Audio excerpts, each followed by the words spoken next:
இதுல வந்து நமக்கு இந்த ப்ரோக்ராம் பாக்குறவங்க கூட தயவு செஞ்சு நான் என்ன சொல்லிக்க ஆசைப்படுறேன், நீங்க எல்லாம் இந்த மாதிரி இந்த மாதிரி அனாத ஆசிரமங்களுக்கு மற்ற இடங்களுக்கு போய் பார்க்கணும். நீங்க என்ன செய்றீங்கிறது அர்த்தம் இல்ல, போய் பார்க்கணும்.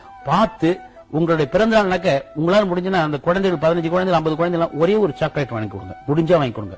இல்லன்னா போய் பார்த்து கொஞ்சம் சந்தோஷம் ஒரு சாக்லேட், கொஞ்சம் சௌரியமா இருக்கிறவங்க ஒரு ஸ்வீட் காரம் காஃபி வாங்கி கொடுங்க. இல்ல ரொம்ப சௌரியமா இருக்க ஒரு வேளை சாப்பாடு போடுங்க. அப்புறம் அடிக்கடி போயிட்டு யாரும் பார்க்க வரமாட்டாங்க, அந்த குழந்தைகளையோ அந்த நோயுற்றோர்களையோ கைகால் விளங்காதவங்களையோ இவங்களாம் பாக்குறதுக்கு ஆளுங்களாம் வரமாட்டாங்க. நம்ம எல்லாம் எப்போது உனக்கு போனோம்னா கொஞ்சம் ஒரு 1/2 மணி நேரம் 10 நிமிஷம் பேசிட்டு இருந்தோம்னா ஃபீல் ஹாப்பி. இன்ஃபேக்ட் நான் பல இடத்துல போயிருக்கேன், மனநிலை சரியில்லாத குழந்தைகள் அவங்க நான் வந்தவன ரெக்கக்னைஸ் பண்ணி கைதட்டி சிரிப்பாங்க. அவங்களுக்கு அதான் முடியும். அதாவது பழக்கப்பட்ட ஃபேஸ்ங்கிற அளவுக்கு அவன் டிவியில படம் பார்க்கிற போது அவங்க ஒரே குஷியா இருக்கும்.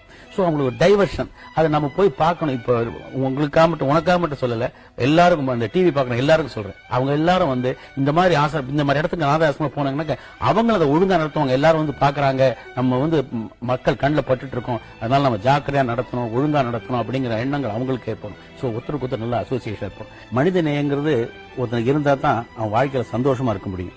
அதுவும் தவிர நான் சம்பாதிச்சேன் பணம். சம்பாதிக்கும் போது நான் முதல்ல ஸ்கூட்டர்ல போகணும்னு ஆசைப்பட்டேன். ஸ்கூட்டர்ல போகணும்னு ஆசைப்பட்ட போது கார் வாங்கறதுக்கு ரொம்ப யோசனை பண்ணேன். கார் வாங்குற போது ஏவிஎம் படத்துல இங்கிறது போது காரை வாங்கினேன். முதல் கார் அது பஞ்சு சார் என்ன சொன்னா, நான் ஸ்கூட்டர்ல வந்துட்டு இருந்தேன். ஸ்கூட்டர் கார் வாங்கிப்பா அப்படின்னாரு. எது முடியாது சார், நான் கார் வச்சுக்கிற அளவுக்கு வருவேன்னு தெரியாது. இப்ப scooter I can maintain. Okay sir. Hey நீ செத்தா பரவாயில்லப்பா, உன்னை வச்சு நான் 10 ப்ரொடியூசர் செத்துப்போம், அதுக்கு அவனுக்காக நான் சொல்றேன். அதாவது நான் படங்கள் நடிச்சிட்டு இருக்கேன், புதுசுக்கு ஏதாவது ஆயிடுச்சுன்னு சொன்னாங்க அந்த ப்ரொடியூசர்ஸ் அவஸ்தப்படுவாங்க. அவங்க பல லட்சங்கள் அதுல முடைக்கிறாங்க இல்லையா. அதுக்கு அப்போ அவர் பஞ்சு சார் போது ஃபோர்ஸா தான் சொல்லுவாரு. அவர் சொல்ற வார்த்தைகள்லாம் நல்லது தான் சொல்லுவாரு. அந்த மாதிரி ஒரு நினைக்கவே இல்லை இதெல்லாம் வரும், நான் அப்படிலாம் இருப்பேன், நம்ம 2-3 கார் வச்சிருக்கோம், நல்லபடியா வீடு கிட்ட வச்சிருக்கோம். பட் நமக்கு வரத கொஞ்சம் அள்ளி எடுக்கிறது, கொஞ்சம் கிள்ளி கொடுத்தா என்ன தப்பு கிடையாது.